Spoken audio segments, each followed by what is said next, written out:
با درود از رادیو زودی به همه شما بینندگان عزیز. امروز 6 می است و نوبسته به خبرهای زیادی ناراحت کننده در این اواخر برای شما روزگاری پر از خوشی را تمنا داریم. حالا ساعت با وقت پرگه 7 است و نوید بمدادی رو من شعله گل خوجه تقدیم شما عزیزان میکنم. با سپاس میگویم که با ما هستید، برایتون برار میخواهیم و حالا توجه نمایید به خبرها. امام علی رحمان رئیس جمهوری تاجیکستان روز 5 می فرمان داده است که نسیم علمزاده وزیر تندرستی از مقامش آزاد کرده شود. در فرمان گفته شده است سبب آزاد کردن او به منصب دیگر گذاشتنش است، ولی مقام نوی او را اعلان نکردند. این در حالی است که در شبکه‌های اجتماعی فعالیت وزارت تندرستی را زیر رهبری نسیم علمزاده برای تأخیر در اعتراف موجودیت کرونا ویروس و عملکردهای سست در مقابله با بیماری کووید 19 تنقید میکنند. علمزاده بیش از 3 سال وزیر تندرستی بود. رئیس جمهوری تاجیکستان با فرمان دیگر پروفسور جمال‌الدین عبدالله‌زاده را وزیر نوی تندرستی و حفظ اجتماعی اهالی تعیین کرده است. هر دو فرمان را برای تصدیق به پارلمان فرستادند. جمال‌الدین عبدالله‌زاده 54 ساله زاده نویه دنغره است و تا زمان تعیین شدن به منصب وزیر تندرستی مدیر بیمارستان استقلال شهر دوشنبه بود. وی خط کرده دانشکده دولتی طبی تاجیکستان است. بیشتر در چند بیمارستان پایتخت به حیث جراح کار کرده. سال 2014 تا 2017 سرطبیب بیمارستان کلینیکی یاری تجلیل طبی در دوشنبه بود. عضو مجلس شهر دوشنبه است. در تاجیکستان این تجربه وجود دارد که برخی از منصبداران را برای کمبود در اداره زیر رهبریشان با سبب به کار دیگر گذاشتن سبک دوش میکنند، ولی در جای دیگر نمیگذارند. برای مثال قبلا عبدالفتاح غایب رئیس پیشین خدمات گمرک و عبدالسلام قربانیان وزیر پیشین مالیه با عین ماده از وظیفه رفتند، ولی صاحب مقام دیگری نشدند. تغییرات در وزارت تندرستی تاجیکستان در حال صورت گرفت که روز 5 می 63 مورد نوی گرفتاری ساکنان به کووید 19 تصدیق شده. شماره عمومی بیماران به 293 نفر رسید. 2 حالت نوی فوت آدمان از کرونا ویروس نو را ثبت کردند. به همین ترتیب شماره عمومی قربانیان به 5 نفر برابر شد. مقامات تفصیلات ندادند که شماره بیماران در کدام از مناطق کشور بیشتر یا کمتر است.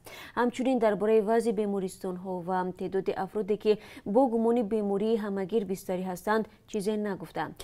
یک روز پیش از این وزارت اعلام کرد که تعدادی از همه بیشتر گرفتاران در شهر دوشنبه و سپس در ولایت سوخت ثبت شدند. این چنین بیماران در ولایت مختار کوهستان بدخشان، ولایت ختلان و شهر و ناحیه‌های تابع مرکز جمهوری نیز هستند. وزارت تندرستی و مقامات دیگر کشور بیشتر برای آن تنقید می‌شوند که چندین موردهای شبهه آور مرگ ساکنان را به التیاب شش ربط داده موجودیت کرونا ویروس را رد کردند. بعد زیاد شدن گزارش‌ها دایر به صورت التیاب شش در گوشه و کنار کشور و افزودن مرگ و میر از این بیماری، مقامات 30 اپریل اعلام کردند که در تاجیکستان 15 نفر به کووید 19 مبتلا شدند.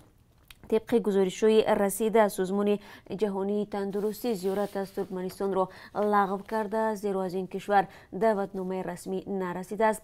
ترکمنستان یگانه کشور آسیای مرکزی باقی میماند که میگوید در آن کرونا ویروس ثبت نشده است. وبسایت مستقل گوندوگر از نقل نماینده سازمان جهانی تندرستی آورده است که هیئت این مؤسسه سازمان ملل متحد در تاجیکستان است و تصمیم داشت تا آخر هفته به ترکمنستان هم سفر کند. رئیس جمهوری تاجیکستان با پرزیدنت ازبکستان شوکت میرزیویف گفتگوی تلفنی کرده است. خدمات مطبوعات پرزیدنت تاجیکستان 5 می گفت در صحبت مسئله رخنه شدن آبانبار سردوبه در ولایت سیردریا بررسی گردید. سربند آبانبار سردوبه صبح 1 می رخنه شد و منزل‌های اطراف آبانبار را زیر کرد. منصبداران ازبکستان میگویند شمال سخت گویا باعث رخنه شدن قسمت پایانی سد گشته است. کارشناسان در امور ساختمان آبانبار باشد سبب رخنه شدن سد آبانبار را نتیجه کروپسیا، مناپولیا و دزدی نامیدند. امام علی رحمان گفته است در تاجیکستان حادثه ها را در ولایت سیردری ازبکستان با همدردی عمیق پیگیری میکنند. دو طرف وضع حاضر اپیدمیولوژی منطقه و جهان را نیز بررسی کرده. به قول خدمات مطبوعات با همدیگر درباره وضعیت دو کشور در رابطه با پنجشنبه سریعت کرونا ویروس نو تبادل اطلاعات نمودند. ازبکستان آخر ماه مارت موجودیت کرونا ویروس را در این کشور آسیای مرکزی تصدیق کرد و مرزهایش را بست. تا این دم در ازبکستان بیش از 2200 نفر با کرونا ویروس سرایت شده، 10 نفر جان خود را از دست دادند، بیش از 1500 نفر از این بیماری شفا یافتند. رحمتالله زویرов رهبر حزب سوسیال دموکراتی تاجیکستان در پیام کوتاه در صفحه رسمیش در فیسبوک نوشت که با کرونا ویروس سرایت شده است و 8 روز باز معالجه میگیرد. وی 5 می از دوستانش طلب دعا کرده، عین زمان خواسته است برای احتیاط به خانه‌اش نروند. معلوم نیست خلاصه زویرов بر اساس نشانه‌های بیماری اعلان شده است و یا نتیجه تشخیص آن را نشان داده. محمود الدین نایف معاون رحمتالله زویرов در حزب سوسیال دموکرات با رادیو آزادی گفت رهبر حزب مریض است ولی وضعش معتدل می باشد. حال حاضر سعید جعفر عثمانزاده رهبر حزب دموکراتی تاجیکستان و وکیل مجلس نمایندگان نیز در یکی از بیمارستان‌های دوشنبه با شبهه مبتلا به بیماری کووید 19 بستری شده است. خرینیسا یوسفی معاون رئیس حزب حاکم خلق دموکراتی تاجیکستان با چند عضو عائله‌اش بستری رئیس حزب سوسیال دموکراتی تاجیکستان در اظهارات قبلیش نوشته بود که از ماه ینور تا فوریه امسال به زکام گرفتار شد که هیچگاه اثر نگذرانده بود و گفت در این مدت همسر و پسرش هم به چنین زکام گرفتار شدند. زویرов پیش از آن اظهار داشته بود که کرونا ویروس کیهاز به تاجیکستان آمده است و حالا کشور مرحله سوم سرایت‌یابی خود را پس سر می‌کند. این زمانی بود که مقامات تاجیکستان موجودیت کرونا ویروس را رد کرده، افزایش بیماران در شفاخانه‌های کشور و مرگ پای همین چند نفر در دوشنبه و سقوط ختلان را به بیماری التیاب شش ربط می‌دادند. قرقیزستان به شهروندان خارجی تا 1 ایون امتیاز داد. حکومت قرقیزستان مهلت دالان سبز را برای شهروندان خارجی و افراد بی‌شهروند تمدید کرد که در حدود قرقیزستان حضور دارند. از وزارت کار خارجه قرقیزستان گفتند این تصمیم در پی تمدید مهلت حالت فوق‌العاده و قطع پروازهای بین الخلقی گرفته شده است. در قرقیزستان نظام حالت فوق‌العاده تا 11 می تمدید شد. همکنون به خارجی‌های در قرقیزستان قرار داشته اجازه دادند که بدون به ترتیب در آوردن ویزا و یا قید جای زیست این کشور را ترک کنند. شبکه اجتماعی فیسبوک صدها صحیفه را با اتهام منسوبیت به شبکه‌های نفوذجویی بسته است. بیش از نصف صحیفه ها در روسیه، ایران و گرجستان بودند. روز 5 می فیسبوک اعلان کرد که صحیفه ها در ماه اپریل منع شدند زیرا به وجه عموم تقلبی بوده. هدف آنها برهم زدن معرکه‌های انتخابات و جامعه در عموم بوده است. به قول فیسبوک شبکه‌هایی که در روسیه و ایران بودند هدف‌های بین‌المللی داشتند. صحیفه‌هایی که در گرجستان تشکیل شده بودند در پی دریافت نفوذ در داخل کشور بودند. подполковник توجیک رو برای بارانی دشنام‌های قبه به همکارش از کار راندند. دیروز در پیام رسان‌های کاربران ویدیوی جنجال با یک ناظر راه نشر شد که در آن مردی که ظاهراً افسری بلند رتبه است ناظر راه را سگ می‌نامد و مادر و همسرش را به تکرار دشنام می‌دهد. در این ویدیو که معلوم نیست که ثبت شده است، مردی که خود را подполковник معرفی می‌کند ناظر راه را برای جریمه بستن راننده کدام ماشین دشنام قبه می‌دهد. ویدیو ظاهراً روزهای اخیر ثبت شده است چون ناظری را که تحقیر می شود نقاب طبی دارد. تلفن افسر هم در این مدت روشن است و podполковник به ناظری را که بهادر و از شهر نو معرفی می شود به تکرار دشنام می دهد و حقارت هم به عنوان مادر و همسر و نهایت خود ناظری راه است.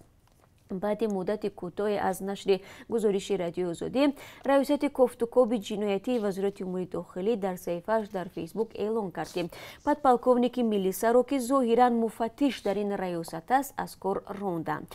در بیانیه کوتاهی که روز 5 می نشر شد آمده است ویدیو یک چند روز پیش در شبکه‌های اجتماعی پخش گردید و شهروندان هم بعد دیدن آن اظهار ناراضگی کردند. پس از این با فرمان وزیر کارهای داخلی رمضان رحیم‌زاده podполковник میلیسا از مقام وزارت کارهای داخلی آزاد کرده شد. آمده است در این بیانیه. نامناسب پالکوونیک را نگفتند. در تاجیکستان تحقیر نماینده دولت و جمله افسران میلیسا جنایت به حساب می رود و برای آن جزا پیش بینی شده است. و گروهی از تاجیکان در بریتانیا معرکه جمع‌آوری مبلغ برای کمک به کارمندان تیپ و 14,000 عائله در تاجیکستان را شروع کردند. آنها هدف دارند به زودی 2 میلیون سومانی معادل تقریبا 200,000 دلار جمع بیارند. چندی از آوازخوان‌های شناخته تاجیک از جمله دلیر نظرов، جونیبک مراد، نگینا موکل و ولیجان عزیزов، زلیخا محمدشوی و بهروز زیورov و شبنمی سوریا به این معرکه همراه شدند. قرار است آنها روز 20 می در یک کنسرت آنلاین شرکت ورزند. این اقدام خیریه را سازمان پیشرفت زیر عنوان ما هم دردیم شروع کرد که مایستانش تاجیکان مقیم لندن هستند. عظمت سلطانов یکی از تشبسکاران و مؤسسان سازمان خیریه پیشرفت روز 5 می در صحبت با رادیو زودی از شهر لندن گفت مبلغ‌های خیریه برای حمایت از کارمندان طب و آنهایی که از کرونا ویروس آسیب دیدند روانه می شود. هدف اقدام به سراغ‌های مشخص دسترس نمودن 14,000 خلطه خوراکواری نیاز اول برای عائله‌های نادار، شخصان برجامانده تنها و کارمندان طب است در خط اول مبارزه با کرونا ویروس ایستادند. بنا به ارزیابی تشکیل کنندگان بیش از 100,000 نفر از این بسته کمک‌ها بهره ور می‌شوند. این اقدام را همچنان چندی از بانک‌ها از جمله الف بانک، بانک اروند و شبکه فروشگاه‌های یاور نیز جانبداری کردند.